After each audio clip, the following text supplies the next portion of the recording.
Elvar, það var seinni hluti evrópsku qualifierina fyrir Katar 27 næsta ári.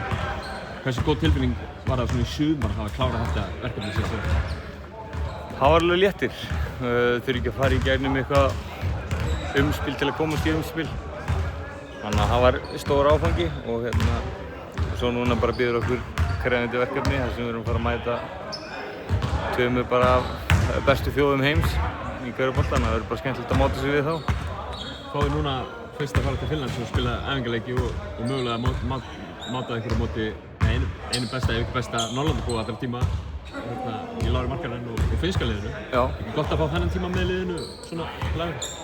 Jú, það er alltaf gott að fá æfingaleik og maður hefur fundið að svolítið, þegar við höfum ekki verið að fá æfingaleiki að koma svona beint inn í glugga getur verið óþægilegt, svona hlaupa sér smá slen, en þannig að það verður fínt að geta hlaupað að sér svona aðeins sumarið. Maður er ekki búinn að vera mikið í einhverju 5 og 5 upp og niður, þannig að það verður gott að fá eitt leik áður en maður fer svo í 2 alvöru leiki. Hvernig er stemmingin í hópnum fyrir þessu verkefni? Það er bara þokkaleg. Allir í hörkustandi og það búið að vera fínar æfingar, þannig að vonandi ná bara að halda áfram að byggja það upp og taka þetta svona skref fyrir skref og vera þá bara reddi þegar kemur á glugganum. Risastór lið sem við erum að spila á móti. Tækir náttúrulega hafa náttúrulega lent í því að taka móti og fara til Tyrklands og spila oft í Tyrklandi síðustu árum og hafa unnið einhverja þennleikir, en Serbía er topp 5 þjóð í heiminum og þeir eru að fara að spila móti Serbíu út í Serbíu. Er það ekki bara... Ég held að það sé bara annað skrýmsli og vera að mæta einu af bestu körfuboltamönnum bara heims í Nikola Jokic. Ég sýnist nú að hann verið með, þannig að það verður gaman, eins og ég segi, bara að máta sig við það og fá að upplifa þessa serbnesku stemmingu. Þetta er náttúrulega bara trúarbrögð hjá þeim í Serbíu og ég held að það verður bara alvöru stemming. Þú hefur nú eitthvað spilað í annarri svona lítilli þjóð. Ég meina, Ísland er svona smá þjóð, ég meina Serbía og Litháen eru svona litlar þjóðir sem að virkilega leggja allt í sölurnar fyrir íþróttum.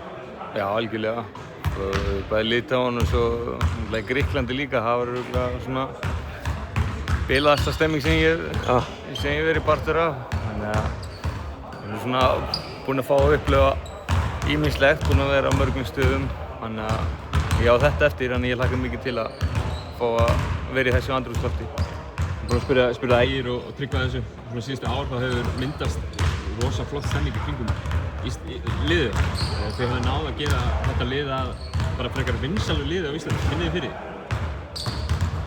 Já, við finnum alveg, komum náttúrulega smá meðbyr með Eurobasket og svo erum við náttúrulega búin að vera að ná í fínustu úrslit og þannig viljum við hafa þetta. Við erum búin að vera að leggja hart að okkur og reyna að byggja upp eitthvað hérna, þannig að vonandi náum við bara að halda því áfram og fá ennþá meiri meðbyr og meiri áhuga og þá verður þetta bara skemmtilegt.